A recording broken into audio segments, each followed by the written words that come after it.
We are telling people to come back home, Yes. but they should be coming back to something. Yeah. They should have something doing.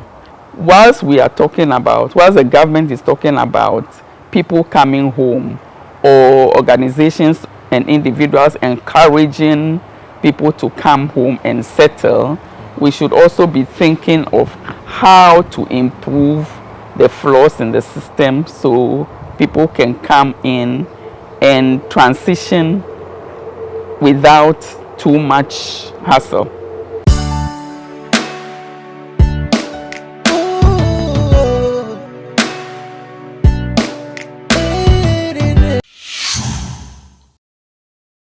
Okay, guys, so once again, welcome to my YouTube channel. Today is also going to be another great episode. But before we start, we've always been saying that people in the diaspora should come back to Africa. We're calling upon them to come home. But today, we are going to turn the story another way for us to hear what they also have to say. As in, fine, if we want them to come, then what are we doing? What are the measures that we are putting in place for them to be able to move home safely and comfortable? So to have with me my guest, a mom who is going to share her experience with us. She has lived in the diaspora for so many years, but she has been going and coming. So without wasting much time, I would let her introduce herself and then we get straight into the interview. But before I continue, if this is your first time, consider subscribing to this channel because we talk about Ghana to the world. We promote Africa. And I tell stories about Ghana. I show you beautiful places in Ghana for you to see that my beautiful country is not poor. Mommy, thank you so much for coming to my channel. Thank you for having me. I'm so glad to have you, and thank you so much once again for the opportunity. My pleasure. All right, Mommy, I think you need to introduce yourself to my people since they don't really know you. Okay, my name is Kafui Ayeh. I'm a Ghanaian. I'm actually a lawyer. I trained as a lawyer. I'm not really practicing law now. I'm doing other things, but that's what I trained to be. Mommy, how long have you been away from Ghana? Not too many years, actually. I've been in and out for a while, but I moved to live out permanently for the past 9.5 years. Wow, 9.5 years. Yes. Where exactly were you? Okay, I live in Minnesota. Oh, okay. Minneapolis, Minnesota. Wow. My mom, were you practicing law there too? Or No. you practiced I practice law in Ghana. Wow. And since I moved out, I gave it up for other things. My mom, can you take us through a little journey? What took you out of Ghana? Okay. I went out to join my husband, who has been living out. And before moving out, I used to just go spend a few months and come back. But 9.5 years ago, I made the decision to make it more permanent. Over there. So I moved out to live over there. But did you miss home whilst you were there? Oh yeah, I do. What are some of the things that made you miss home? I think more of the company and family. Oh, okay. Because here you have family, and you can walk into anybody's home, your family member's home. You don't need an invitation. Not so much the food, because I adjust anyway. Okay. So the food is not much of my problem, but that family togetherness. And then I have my mom here. She's quite old, so I miss being away from her for long periods. But then fortunately, I'm able to come home at least once a year. Okay. And I spend about 2 months at a time. Wow. So that makes it easier. Wow, that's interesting. Mommy, for you saying you move once a year and stay 2 months in Ghana before going back, can you just tell us how has that been an advantage to you as compared to people who have left and have never come, or maybe it takes like 3, 4, 5 years before they move once? Okay, so for me, I feel like I'm still living here. Oh, okay. Because every year I spend at least 2 months here, Okay. and maybe 8 months, about 10 months outside. So I don't go for long periods without seeing family. Okay. And I talk on regular basis to people at home. In fact, my brothers and sisters, we talk almost every day. So it also makes me look at what is going on here. So I don't go for long periods, and then I come and I meet a lot of surprises. I see things, let me say, on yearly basis as to what is going on here. Wow. So you are moving alongside with the country as it progresses, although like you're not missing a lot. Exactly. Wow, Exactly. that's really interesting. I know a lot of people might wish to have your way of coming home every 2 months. But anyway, Mommy, we've been calling out for people in the diaspora to come back to Africa, and it's my responsibility to give people reasons to choose Ghana when they decide to come to Africa. But you being a Ghanaian, and then also with the year of return, you have been in the diaspora for so many years. What are some of, we want to hear from your side, your story, looking at it coming back home. What are some of the things that will really make you move back home quickly? One of the things that are important for me is the health system. The health system as we have it here, I mean, we have to make a lot of improvement because it's really nothing to write home about. If we take the cash and carry system of health, it means that if you don't have money at a particular time, you might as well be good as dead because you won't get care at the hospital. So that makes it difficult for somebody who is coming home. And also the hospital equipment and the kind of quality health that you get outside, we are still a long way from there. So if we can improve on the health system here, we have good doctors, we have good nurses, but they have to have things to work with, and they also have to have the goodwill to work, not just the money aspect, but that sense of caring. We need that. I've seen that some hospitals have been improved upon, some new systems have been built up, but there is still a lot of complaint about how we carry out health, how we dispense health, and that has to be looked at critically.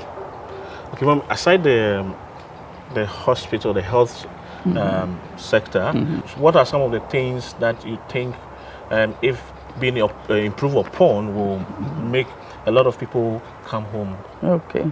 We are telling people to come back home. Yes. But they should be coming back to something. Yeah. They should have something doing.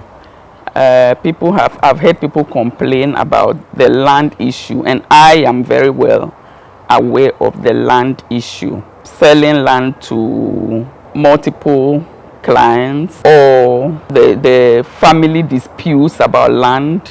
One side of the family sells the land, the other side says we don't agree.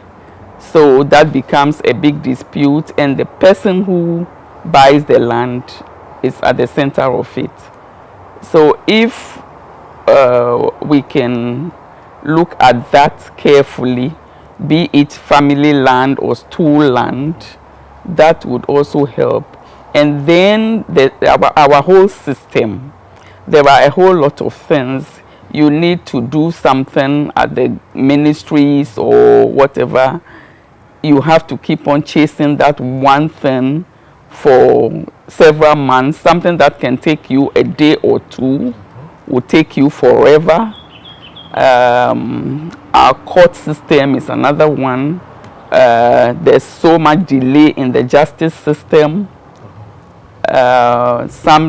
You take a case to court, and for 5 years you are still on that one case.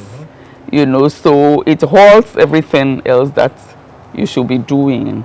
Whilst the government is talking about people coming home, or organizations and individuals encouraging people to come home and settle, we should also be thinking of how to improve the flaws in the system so people can come in and transition without too much hassle. You know, we've always been on one side of the fence calling them to come home, but we've never taken into consideration from their point of view some of the things that are not making them move quickly as we are calling for. So today, this is what we are doing, and I know you guys are really enjoying. If you have any comments, just leave it under the comment section and let me know as we continue. Mommy, I want to ask, despite all these things that need to be improved, how the government has to touch certain areas and sectors of the economy, do you think it's worth it for people to still come home? Oh, sure, sure. There's nowhere like home. Okay. It is really worth it. Okay. Home is home. And if you can improve situations anywhere, it should be home first. There's a saying that charity begins at home. So we need to put our home in order so that we can always come back and have some comfort. So yes, I would say that it is very much worth coming back. We should look at the things that would be attractive for us to come back, and also the help that can be given to encourage people to settle in as they come back, so that they don't just come and just turn around and go back. Yeah. There's this question that has always been on my heart as to Africans. We have our culture and our way in which we're being brought up. And one thing that I realize is that a lot of people who move to the diaspora, when they settle, they give birth, some of them hardly bring the children back home just to get their connection of the African way of life. Mommy, what is your take on that, or what advice would you give to parents in the diaspora? Well, fortunately in my case, I had all my children here. Okay. So they went as adults and semi-adults, so I don't have that issue. But yes, it is good to bring children back to learn more about their culture. And we might say we are trying over there to introduce them to the culture, but the best place to learn is to live among the people. I would say that those parents that can come home with their children from time to time, it will help the children themselves so they don't lose touch with their roots.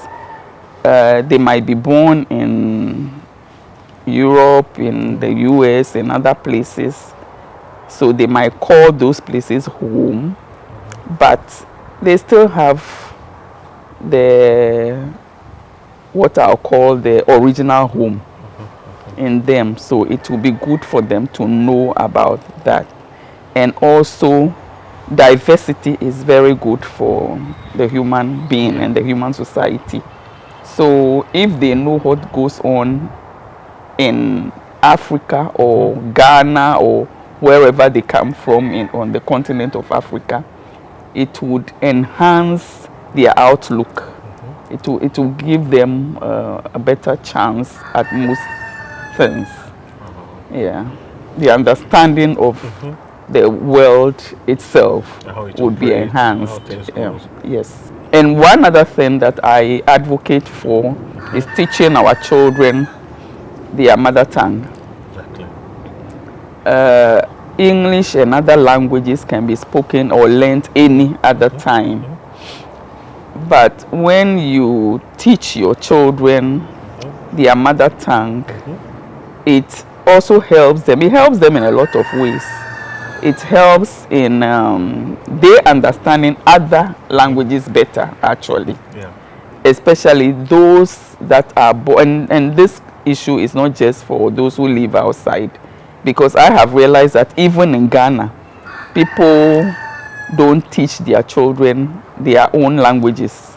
They speak English with them at home.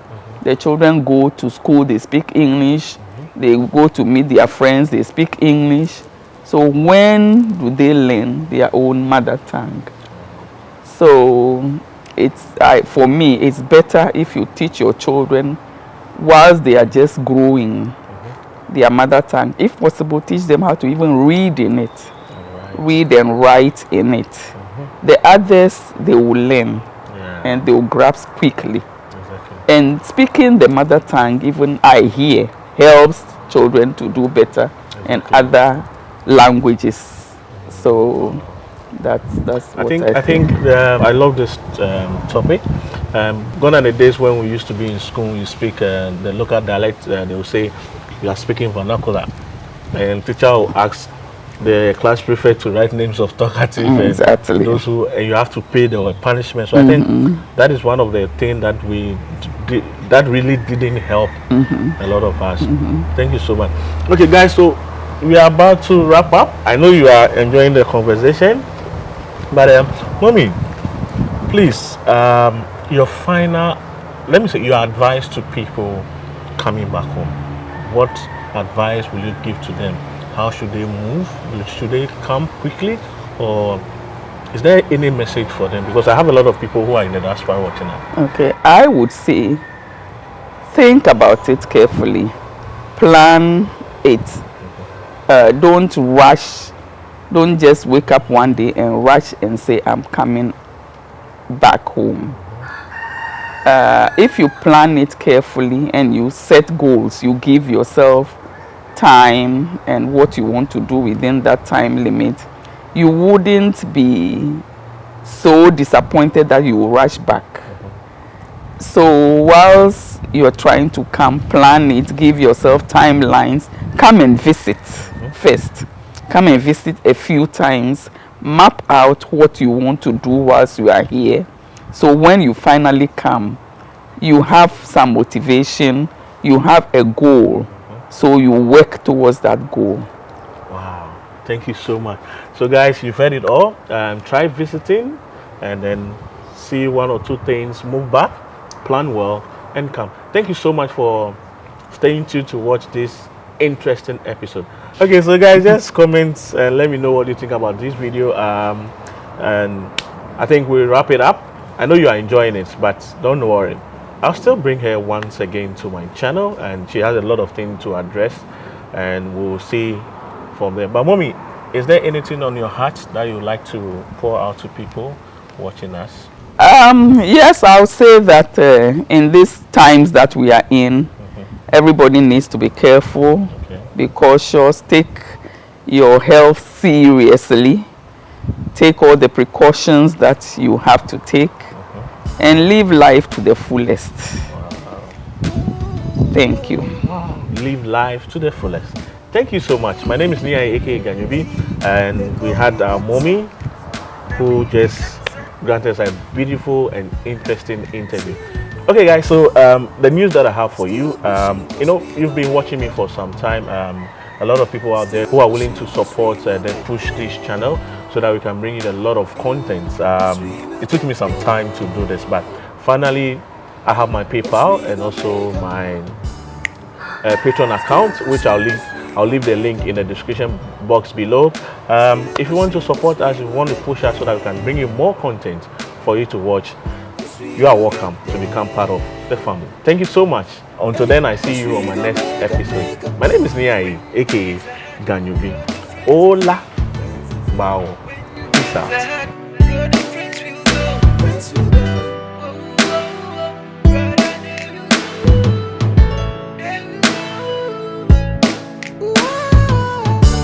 We go make 'em. We go make 'em. Hey, we go.